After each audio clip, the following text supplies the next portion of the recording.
بسم الله الرحمن الرحيم الحمد لله رب العالمين والصلاة والسلام على أشرف الأنبياء والمرسلين نبينا محمد وعلى آله وصحبه أجمعين أما بعد السلام عليكم ورحمة الله وبركاته.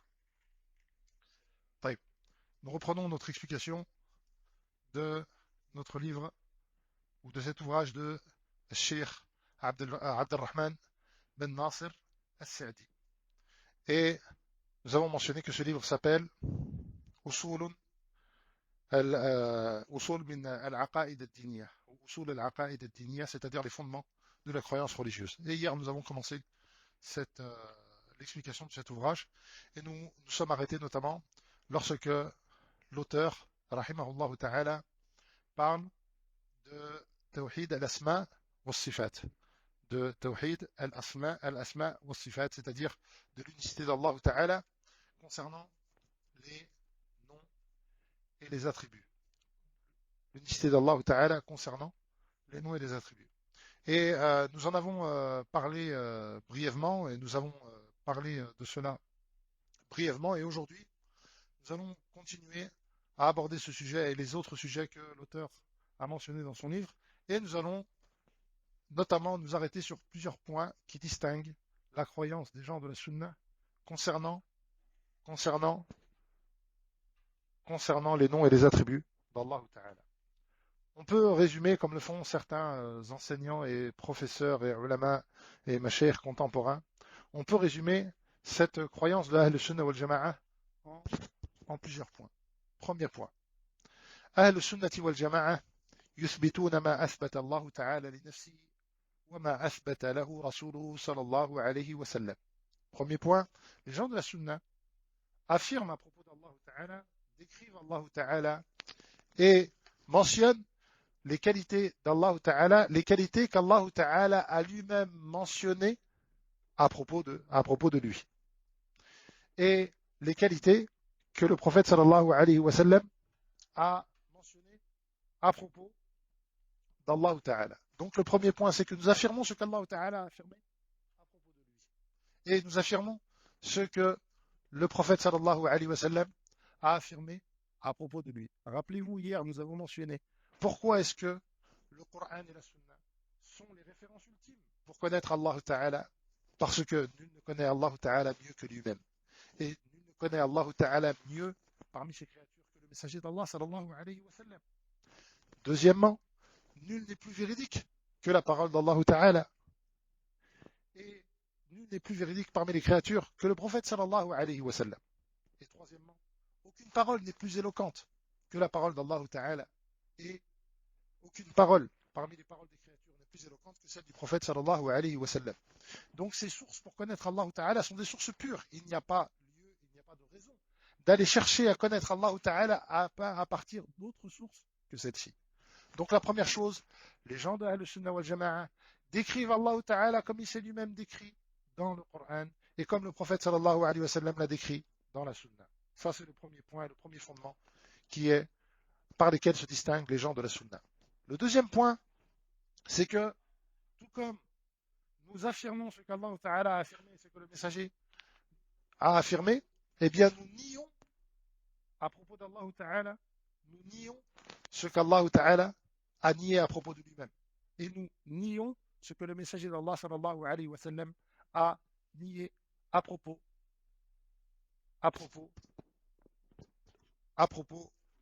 d'Allah Ta'ala. Et nous nions ce que Allah Ta'ala a nié à propos de lui-même et nous nions ce que le prophète sallallahu alayhi wa sallam à propos d'Allah Ta'ala. Donc par exemple nous nions al-zulm. Allah Ta'ala a nié l'injustice à propos de lui. Nous nions al-sina, la somnolence, ou al-nawm, la ta'khudhu sinatun wa la nawm. Nous nions la somnolence et le sommeil, comme Allah Ta'ala a lui-même nié cela. Donc nous affirmons ce qu'Allah Ta'ala a affirmé, nous nions ce qu'Allah Ta'ala a nié. Troisièmement, ce qu'Allah Ta'ala n'a ni affirmé ni affirmé, ce qu'il n'a ni affirmé ni nié, eh bien, nous nous taisons et nous ne l'affirmons pas, mais nous ne le nions pas non plus. Nous ne l'affirmons pas et nous ne le nions pas non plus. Quatrièmement, il est permis chez Ahl Sunnah wal Jama'a de mentionner certains termes qui sont bons ou qui ne sont pas mauvais à propos d'Allah Ta'ala s'il y a une maslaha et un intérêt. S'il y a une maslaha et un intérêt. Par exemple, vous connaissez tous le livre de Ibn Abi Zayd al-Qarawani qui s'appelle Ar-Risala.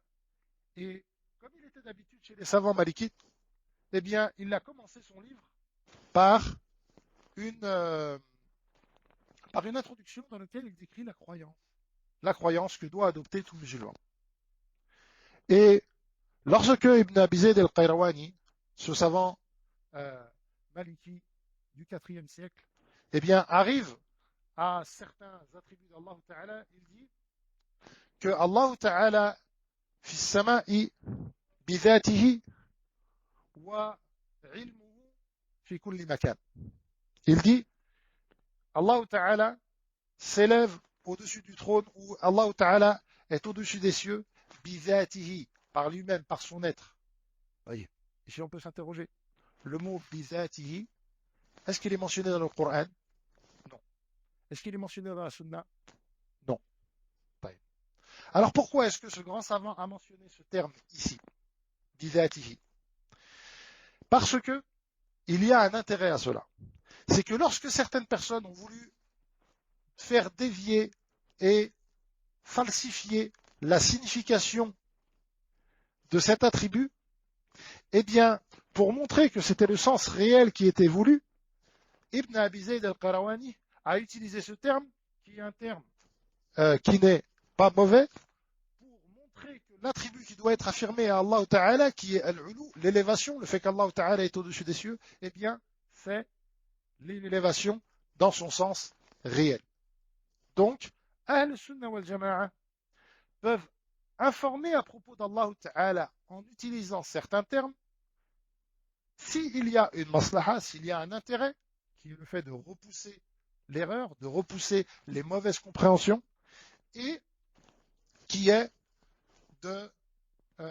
et qui n'est donc ni mauvais et qui n'est pas mauvais et qui est bon ou qui n'est pas mauvais au minimum. Il y a un autre exemple, par exemple, les gens de la Sunna utilisent comme terme le mot que Allah Ta'ala est ba'inun min khalqihi. Ba'inun min khalqihi, c'est-à-dire qu'Allah Ta'ala ne se mêle pas à sa créature. Il est indépendant, il est séparé de sa créature. Le mot ba'in, il n'est pas mentionné dans le Coran, il n'est pas mentionné dans la Sunna. Mais si les ulama de la Sunna l'ont mentionné, c'est parce qu'ils voulaient corriger ou éviter que se produise une erreur et qui est de croire qu'Allah Ta'ala est dans sa créature et qu'Allah Ta'ala est de partout, ce qui est une erreur, qui est une croyance extrêmement condamnable. Donc, nous avons ici 4 points. 4 premiers points. Nous affirmons ce qu'Allah Ta'ala affirme à propos de lui-même. Nous nions ce qu'Allah Ta'ala nie à propos de lui-même. Nous nous taisons à propos de ce qu'Allah Ta'ala n'a ni affirmé, ni nié. Et nous, les gens de la Sunna, les ulama de la Sunna, peuvent utiliser parfois certains termes pour décrire Allah Ta'ala dans le but, quand il y a une maslaha, du moment où ce terme n'est pas mauvais. Comme nous l'avons vu avec l'exemple de Ibn Abi Zayd al-Qayrawani, rahimahullah Ta'ala. Et c'est quelque chose d'extrêmement répandu chez les ulama. Chez les ulama.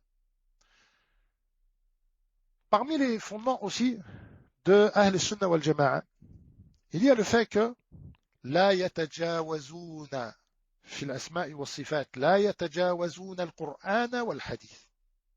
Au niveau des noms et des attributs, eh bien, Ahl Sunnah wal Jama'a se restreint au texte du Coran, ils se restreignent aux termes du Coran et de la Sunna. Et ils ne vont pas affirmer à propos d'Allah Ta'ala d'autre chose que ce qui est présent dans le Coran et la Sunna. Et la source, pour eux, la source pour connaître Allah Ta'ala, c'est la parole d'Allah Ta'ala. Et la source pour connaître Allah Ta'ala, ce sont les paroles du prophète sallallahu alayhi wa sallam. Ça peut paraître étrange pour nous d'insister sur ce point, parce qu'il semble évident. Il semble évident. Mais en réalité, c'est parce que, à un moment donné, il y a certaines personnes qui ont cherché des sources extérieures au Coran et à la Sunna, et que ça les a fait dévier de la croyance des compagnons et de la croyance que le prophète sallallahu alayhi wa sallam nous a transmise. Et c'est pour ça qu'il est extrêmement important de répéter ces points. أهل السنة والجماعة لا يتجاوزون القرآن والحديث في وصف الله تعالى أو فيما يثبتونه وينفونه عن الله عز وجل فيما يثبتونه لله وما ينفونه عن الله عز وجل. Un autre point important parmi les fondements de Ahl Sunnah wal Jama'a, c'est que Ahl Sunnah wal Jama'a, lorsqu'on a dit, rappelez-vous dans le point précédent, on a dit, ils ne dépassent pas le Coran et la Sunna. Un autre point important, c'est qu'ils ne font pas de différence entre les textes. C'est-à-dire que pour eux, il n'y a pas de différence entre ce qui est affirmé dans le Coran et ce qui est affirmé dans la Sunna. Et il n'y a pas de différence non plus entre ce qu'on appelle les hadiths mutawatir et les hadiths ahad. Pour comprendre tout cela, il faut savoir que lorsqu'on a mentionné l'égarement de certaines personnes, la déviance de certaines personnes qui ont pris des sources extérieures au Coran et à la Sunna, eh bien, ils ont eu certaines démarches et certains postulats. Ils se sont basés sur certains points qu'ils ont adoptés et qui sont des points erronés qui ne sont pas ceux des grands savants de notre communauté. Premier point, ils ont dit qu'ils n'acceptaient à propos de la croyance que ce qui venait dans la Sunna, dans le Coran, ou ce qui vient dans la Sunna mutawatira. Mutawatira. Qu'est-ce que veut dire le mot mutawatir? Le mot mutawatir, cela signifie qu'il a été rapporté par un grand nombre, un nombre immense de rapporteurs, qu'il a été rapporté par un nombre immense de rapporteurs. C'est ça ce qu'on appelle mutawatir. Le mutawatir, c'est le fait que, eh bien, il n'y ait pas eu 2, 3, 4, 5, 6, 10 rapporteurs qui ont rapporté ce hadith du prophète sallallahu alayhi wa sallam. Non, ils ont exigé qu'il y ait une quantité innombrable de rapporteurs. Une quantité innombrable de rapporteurs.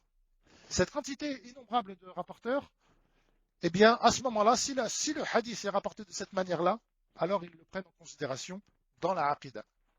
S'il n'est pas rapporté avec un nombre immense de rapporteurs, alors ils ne le prennent pas en considération dans la aqidah. Comment est-ce qu'on appelle ces hadiths qui sont rapportés par un nombre illimité de rapporteurs? Mutawatir. Mutawatir, at-tawatur en arabe, c'est at-tatabu', c'est-à-dire un nombre immense, un grand nombre de rapporteurs. Voyez? Par contre, pour eux, si le hadith est ce qu'on appelle ahad, c'est-à-dire qu'il n'est pas rapporté par un nombre illimité de rapporteurs, qu'il est rapporté par 3, par 4, par 5, par 6, par 7, c'est pas un nombre illimité, 7. Alors on appelle ça un hadith ahad. Un hadith ahad. Ça ne veut pas dire qu'il y en a qu'un qui l'a rapporté. Non, ça peut vouloir dire 2, ça peut vouloir dire 3, ça peut vouloir dire 4. Voyez? Mais il n'est pas illimité. Il n'est pas mutawatir. Eh bien, à ce moment-là, ils disent quoi? Ils disent non, nous n'acceptons pas ce hadith concernant la aqidah. Et ça, c'est une grande erreur. Et ce n'est pas la croyance de Ahl Sunnah wal Jama'a. Ce n'est pas la croyance de Ahl Sunnah wal Jama'a. C'est pour ça que vous voyez, par exemple, dans Sahih al-Bukhari ou dans d'autres livres de hadith, ils ont un chapitre dédié au fait à ce qu'on appelle akhbar al-ahad, les informations qui sont rapportées par un nombre limité de rapporteurs, pour montrer et indiquer que même si ce nombre est limité, eh bien c'est un argument. Et il s'appuie sur de nombreux textes du Coran et de la Sunna. Par exemple, lorsque vous connaissez le hadith dans lequel le prophète sallallahu alayhi wa sallam a envoyé Mu'adh ibn Jabal au Yémen pour les appeler à l'islam. Le prophète sallallahu alayhi wa sallam a envoyé Mu'adh ibn Jabal pour appeler les gens du Yémen à l'islam. Et il leur a dit, innaka ta'ti qawman min ahli al-kitab. tu vas arriver vers des gens qui font partie des gens du livre. فَلْيَكُنْ أَوَّلَ مَا تَدْعُوهُم إِلَيْهِ أَنْ يَعْبُدُوا اللَّهَ وَلَا يُشْرِكُوا بِهِ شَيْئًا. Que soit la première chose à laquelle tu les appelles, soit d'adorer Allah Ta'ala sans ne rien lui associer. Combien de personnes le prophète sallallahu alayhi wa sallam a envoyé? Mu'adh ibn Jabal. Est-ce que ces gens, lorsque Mu'adh ibn Jabal leur apprend la religion, est-ce qu'ils doivent accepter cela? Non. Il n'est pas nécessaire de dire non, on n'accepte pas tant que vous n'êtes pas un nombre illimité de personnes. Donc, le hadith ahad, le khabar ahad, est un argument, comme le montre la sunna. Et donc, nous, gens de la sunna, ne faisons pas de différence entre les attributs mentionnés dans le Coran et les attributs mentionnés dans des hadiths, même si ces hadiths sont ahad, du moment où ces hadiths sont authentiques. Du moment où ces hadiths sont authentiques. Bien sûr, ici, on ne parle que de hadiths authentiques et non pas de hadiths faibles. Donc, l'un des points importants des gens de la sunna, c'est de ne pas faire la différence entre ce qui est rapporté dans un hadith ahad et ce qui est rapporté dans un hadith mutawatir ou dans un verset du Coran. Et regardez comment, en réalité, ici, on a une question qui est très importante et qui nous distingue, nous, musulmans, et qui distingue les personnes de la bonne croyance. Hier, nous avons mentionné ce point important qui est Masadir al-Talaqqi. D'où est-ce que nous tirons notre religion? Et nous voyons à quel point, en réalité, ces gens qui s'attribuent à cette voie, nous qui nous attribuons à la voie ou qui nous affilions à cette voie de la sunna, eh bien, notre voie s'appuie sur le respect du Coran et de la sunna. Le respect du Coran et de la sunna. C'est-à-dire du moment où on nous rapporte un hadith et que ce hadith est authentique, eh bien, nous disons Sami'na wa ata'na et nous affirmons ce qui est compris dans ce qui est mentionné par ce hadith. Et de même, nous affirmons ce qui est mentionné dans les versets du Coran. Et donc, c'est un principe extrêmement fondamental. C'est un principe fondamental qu'on doit garder à l'esprit. Les gens de la sunna ne font pas de différence entre l'adillah. Parce que ceux qui ont dévié, eux, ils se sont appuyés sur deux principes qui les ont éloignés de cette source pure. Et ils ont dit tout d'abord, comme on vient de le mentionner, si ce n'est pas un hadith mutawatir, alors on n'accepte pas. Premièrement. Mais deuxièmement, en plus, ils ont dit quoi? Ils ont dit ce que les textes, même mutawatir, même ce que le Coran signifie, sa signification, elle n'implique pas de certitude. Elle n'entraîne pas de certitude pour eux. Et donc ils disent, eh bien, cela peut vouloir dire ceci, cela peut vouloir dire cela. Et donc à ce moment-là, on ne les prend pas en considération. Et ils ont délaissé, même s'ils ont après affirmé, de dire oui, on prend ce qu'il y a dans le Coran, mais finalement ils ont dit ce que le Coran signifie, eh bien ce n'est pas une certitude. Et ils ont prétendu que la certitude se trouvait dans ce qu'ils ont appelé fallacieusement et faussement la raison. Alors qu'en réalité, ce n'est pas la raison, ce ne sont que des règles de philosophie héritées de certaines cultures grecques ou hellénistiques. Oui. Donc, Ahl Sunnah wal Jama'a affirme à propos d'Allah Ta'ala ce qu'Allah Ta'ala affirme à propos de lui. Il nie ce qu'Allah Ta'ala nie à propos de lui. Il se taise à propos de ce qui n'est pas mentionné, de ce qu'Allah Ta'ala n'a ni nié ni affirmé. Et ils peuvent utiliser des termes qui sont bons s'il y a un besoin, du moment où ce terme n'est pas mauvais, et comme le fait d'utiliser bidatihi, ce qui est mentionné par beaucoup de ulama, afin de repousser une mauvaise compréhension. Cinquièmement, ils ne font pas de différence entre les adillah, entre les textes. Et ils acceptent aussi bien le Coran que la sunna, et aussi bien la sunna qui est rapportée de manière ahad que la sunna qui est rapportée de manière mutawatira. Et les hadiths mutawatir, si on applique ces conditions, d'ailleurs ce n'est pas un terme qui était utilisé par les anciens, par les grands savants du hadith, si on applique les conditions qu'ils veulent appliquer à propos de sunna al-mutawatira, cette sunna, de cette manière-là, il n'y a que très très peu de hadiths. Et il y a même des ulama qui ont nié l'existence de cette sorte de hadith. Et donc en quelque sorte, cela mène vers un rejet de la sunna, vers un rejet partiel de la sunna. Autre point important de Ahl Sunna wal Jama'a, c'est la conviction et la ferme certitude que Allah Ta'ala est décrit par le summum de la perfection. Allah Ta'ala est décrit par le summum de la perfection. Qu'est-ce que ça implique chez eux? Ça veut dire qu'ils nient tout défaut à propos d'Allah Ta'ala, premièrement. Ils nient tout défaut à propos d'Allah Ta'ala. Toute chose mauvaise et néfaste et péjorative, ils la nient à propos d'Allah Ta'ala. Et la seconde chose, c'est qu'ils affirment qu'Allah Ta'ala est le seul et qu'il n'a pas d'associé dans cette perfection. Qu'il est le seul et qu'il n'a pas d'associé dans cette perfection. Et ici, je vous rappelle sur un point qu'on a mentionné hier. Souvent, quand on étudie ces matières, ces questions de Aqidah,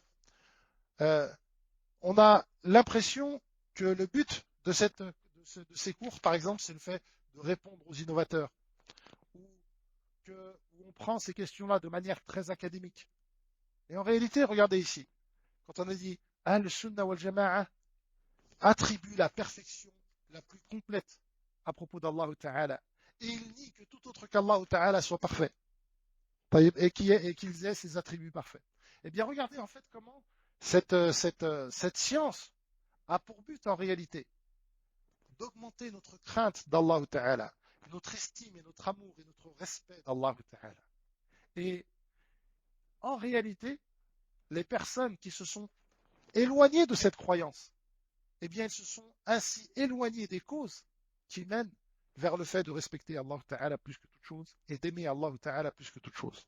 Donc, quand on s'assoit dans ce genre de cours, on parle bien sûr de certaines déviances, de certaines erreurs pour s'en prémunir, mais on doit bien garder à l'esprit que le but est d'augmenter notre amour d'Allah Ta'ala et notre estime et notre respect pour notre Seigneur et notre Créateur. Parmi les fondements de Ahl Sunnah wal Jama'a, parmi les fondements de Ahl Sunnah wal Jama'a, il y a aussi le fait de prendre en considération le sens apparent des textes. De prendre en considération le sens apparent des textes. Ils prennent en considération le sens apparent des textes. C'est pour ça que certains pieux prédécesseurs, ou certains savants parmi les anciens, il me semble que c'est Yazid ibn Haroun, et cette parole est mentionnée dans le livre Khalq Af'al al-Ibad de l'imam al-Bukhari,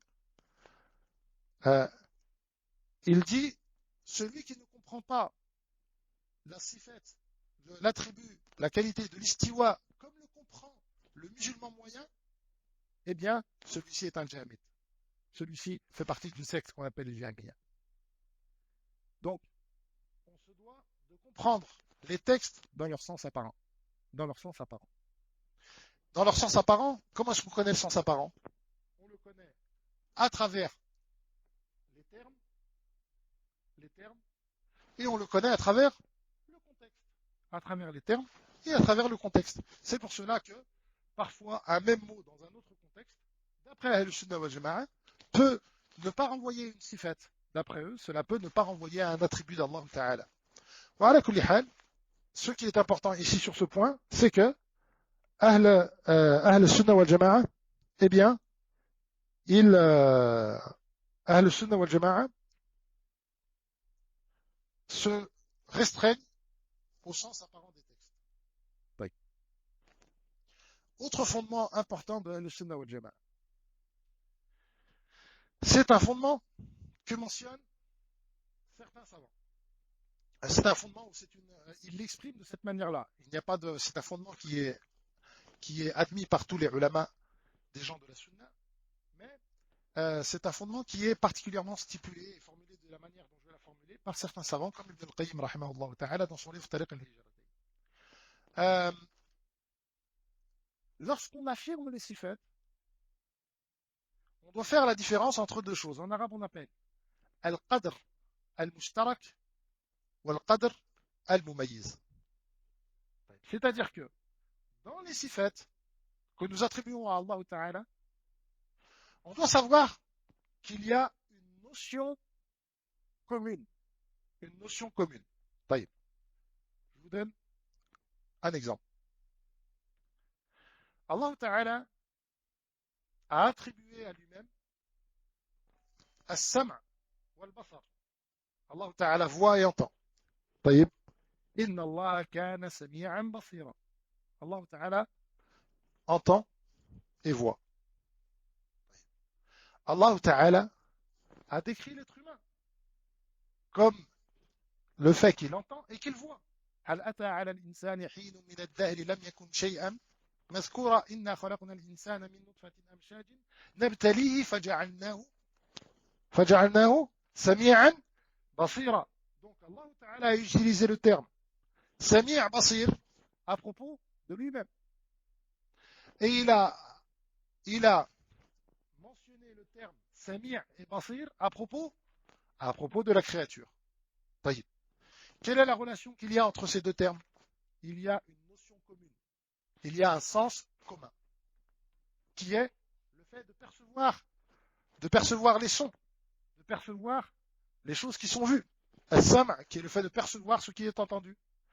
Al-Basar qui est le fait de percevoir ce qui est vu. طيب. Ce sens-là, c'est un sens commun.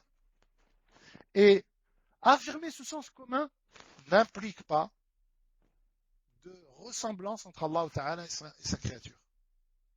Et si vous me dites que si ça implique une ressemblance entre Allah et ses créatures, alors comme le dit Ad-Darimi, qui est un élève qui a vécu, un grand savant qui a vécu à l'époque de l'imam Ahmed, alors si ça c'est du tashbih, eh bien le Coran tout entier implique le tashbih. Mais ce n'est pas le cas.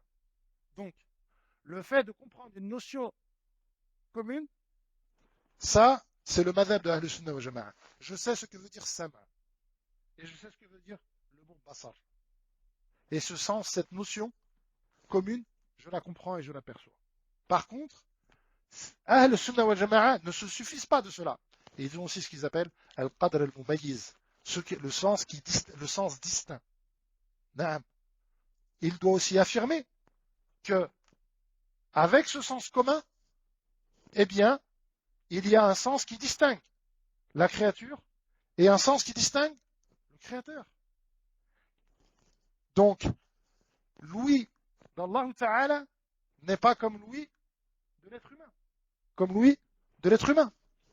L'ouïe d'Allah Ta'ala est infini. Allah Ta'ala entend tout. Allah Ta'ala voit tout.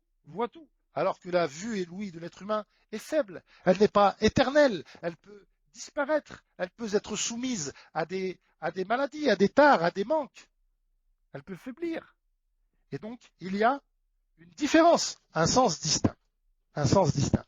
Dans tous les noms et les attributs d'Allah Ta'ala, eh bien, il y a cette notion de qadr mushtarak et de qadr mumayyiz. Nous comprenons le sens, mais nous ignorons le comment. Nous comprenons le sens, mais nous ignorons le comment. طيب. Un autre fondement qui est lié à ce fondement précédent, c'est de savoir que as-sifat, les noms et les attributs d'Allah Ta'ala, ma'loumatun bi'tibar, ma'loumatun biwajh, wa majhoulatun biwajh. Les noms et les attributs d'Allah Ta'ala, il y a des choses qu'on connaît. Il y a une chose qu'on connaît, et il y a des choses qu'on ignore. Voyez, il y a des choses qu'on connaît, il y a des choses qu'on ignore. Il y a des choses qu'on connaît, c'est ce qu'on vient de mentionner qui est al-qadr al-mushtarak, ce sens linguistique, cette notion, nous la comprenons, nous la connaissons. Qu'est-ce que nous ignorons alors? Nous ignorons le comment. Nous ignorons le comment. Nous comprenons ce que veut dire que Allah Ta'ala sait, connaît toute chose, mais comment est l'étendue de ce savoir? Comment est ce savoir? Comment est-ce qu'Allah Ta'ala entend? Comment est-ce qu'Allah Ta'ala voit? Eh bien, ces choses-là, ce comment, nous ne le connaissons pas. Et c'est cette notion de comment, de ce que nous ignorons et, et que nous connaissons, ce que nous connaissons que nous ignorons, qui est résumé de très belle manière par l'imam Malik rahimahullah ta'ala. Vous savez que l'imam Malik rahimahullah ta'ala, un jour était dans son assise, en train d'enseigner. Et un homme a demandé à l'imam Malik, Ar-Rahmanu ala al-arsh istawa. Le tout miséricordieux s'élève au-dessus de son trône. Kayfa istawa? Comment est-ce que il s'élève? Et l'imam Malik a été extrêmement contrarié par cette question. Il s'est mis à transpirer et était extrêmement contrarié par cette question. Parce que cette question, elle est en elle-même une forme d'irrespect envers Allah Ta'ala. Une forme d'irrespect envers Allah Ta'ala. Et l'imam Malik lui a répondu, Al-istiwa ma'loum,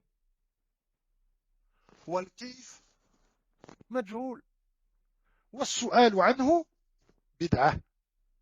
Et il a ensuite ordonné à cet homme qu'il soit chassé de son assise. Al-istiwa ma'loum. Al-istiwa est connu. C'est-à-dire qu'est-ce qui est connu? Ça veut dire qu'il est compris. Ça veut dire il est compris. On comprend cette notion d'istiwa. On sait ce que cela veut dire. La personne arabophone qui a baigné dans cette langue sait ce que veut dire al-istiwa. Et il n'a même pas besoin de l'expliquer. Parce que parfois expliquer une chose qui est évidente ou qui n'est pas forcément concrète est difficile. Le fait, quand on dit on comprend la sifat, ça ne veut pas dire qu'on est capable de donner une définition. Par exemple, si vous voulez définir la colère, on aurait du mal à définir la colère. Et on n'a pas besoin de la définir, car elle est évidente. Et donc il lui dit, al-istiwa ma'loum. Regardez, dans la règle, on a dit, il y a une partie qui est connue. Al-istiwa ma'loum. Wal-kayf, et le comment est majhoul. Donc il y a une partie qui est inconnue. Il y a une partie qui est inconnue. Et le fait de demander, c'est une innovation. Parce que rechercher ce comment, eh bien, c'est une forme d'innovation. Et regardez comment, en fait, ces règles-là, donc, sont présentes chez les ulama. Et pour terminer simplement, concernant le point précédent, je voulais m'arrêter sur un verset qui résume aussi le point précédent. Le point précédent qui était la notion commune et la notion distincte. Le sens commun et le sens distinct. Il est résumé dans un verset du Coran. Laysa kamithlihi shay wa huwa as-sami'ul basir. Laysa kamithlihi shay. Nul ne lui ressemble. Ici, cela montre qu'il y a un sens distinct. Les créatures ne ressemblent pas à Allah Ta'ala. Mais Allah Ta'ala, malgré cela, est as-sami' al-basir. Il est celui qui voit et celui qui entend. C'est-à-dire que le fait d'affirmer qu'Allah Ta'ala voit et entend ne s'oppose pas à la notion qu'Allah Ta'ala ne ressemble pas ou qu'aucune créature ne lui est semblable. Parmi les points, les questions, pour terminer, Inch'Allah Ta'ala, sur lesquels, ou les fondements de Ahl Sunnah wa Jama'a, il y a un fondement qu'on a mentionné hier, c'est que Ahl Sunnah wa Jama'a font attention, ils prennent garde dans ces questions de noms et d'attributs, ils font attention à 4 choses. Ils évitent 4 mots, 4 maladies. Quelles sont-elles? At-takyif, ahsant. La première chose, ils ne donnent pas de comment à la sifat. Ils ne donnent pas de comment à l'attribut divin. D'accord? Ils ne disent pas, ils ne cherchent pas, ils ne recherchent pas le comment de la qualité d'Allah Ta'ala. At-takyif, ahsan. Le deuxième, at-ta'til. On essaie de les mettre dans l'ordre. At-takyif et at-tamthil. Donc, ils ne cherchent pas, ils ne donnent pas de comment, ils n'affirment pas de comment à propos de la sifat d'Allah Ta'ala, et ils ne donnent pas de semblable à l'attribut, ou aux attributs d'Allah Ta'ala. Ils ne disent pas que, hasha, Allah Ta'ala est au-dessus de cela, ils ne disent pas que la vue d'Allah Ta'ala est comme la vue de ses créatures, ou que la main d'Allah Ta'ala est comme la main de ses créatures. Hasha, hasha. Ensuite, ils ne font pas de tahrif. Ils ne font pas de tahrif, c'est-à-dire qu'ils ne font pas dévier la signification de ces termes. Ils affirment le sens du terme sans falsifier, sans fausser la signification des termes des qualités d'Allah Ta'ala. Euh, Dernier point, at-ta'til, ils ne font pas de ta'til, c'est-à-dire ils ne nient pas ses attributs. Ils ne nient pas ses attributs. Taïb. En essayant de terminer rapidement, Inch'Allah Ta'ala, Ahl Sunnah wal Jama'a aussi considèrent que les noms d'Allah Ta'ala sont parfaits. يعتقدون أن أسماء الله تعالى كلها حسنى. Pourquoi elles sont husna? Tout d'abord, parce que ce sont les noms d'Allah Ta'ala qui est le plus parfait, de la perfection ultime. Donc, premièrement, ils sont de cette manière-là des noms parfaits. Deuxièmement, ils sont des noms parfaits car ils comprennent des significations et des attributs qui sont parfaits. C'est une qualité qui est parfaite. As-Sami', dans ce mot As-Sami', eh bien, il y a la sifat du sam'. Dans le mot Alim, il y a la sifat du ilm. Et c'est une science, c'est un attribut, ce ilm, ce savoir, cette connaissance d'Allah Ta'ala, cette science de toute chose, c'est une science qui est parfaite. Et donc ils sont parfaits parce qu'ils désignent Allah Ta'ala qui est parfait, parce que aussi ils comprennent des attributs qui sont parfaits, et parce que aussi ils sont dénués de toute imperfection. Que ces sens-là, ce sont des qualités et que ces noms sont dénués de toute imperfection. Parmi les fondements aussi de Ahl-Sunnah wal Jama'a, il y a le fait de suivre la compréhension des pieux prédécesseurs. De suivre la compréhension des pieux prédécesseurs. Peut-on nous se dire, eh bien, aujourd'hui, je peux comprendre les textes comme je le souhaite, moi, aujourd'hui? Non. Non, ce n'est pas vrai. Ils doivent être compris comme l'ont compris les premiers, comme l'ont compris les compagnons du prophète sallallahu alayhi wa sallam. Pourquoi? Les textes sont nombreux. Mais vous connaissez sûrement dans Surat al-Baqarah, Allah Ta'ala dit فَإِنْ آمَنُوا s'ils croient بِمِثْلِ مَا آمَنْتُمْ بِهِ فَقَدْ اهْتَدَوْا s'ils croient en ce que vous avez cru, alors ils sont bien guidés. Donc, la croyance des pieux prédécesseurs, c'est la croyance de référence. Et nous devons nous référer à leur croyance dans notre compréhension du Coran et de la Sunna. Je vais arrêter, Inch'Allah Ta'ala, juste pour terminer, pour comprendre un exemple. On va prendre un exemple entre deux créatures. Est-ce que les anges ont des cœurs? Est-ce que les anges ont des cœurs?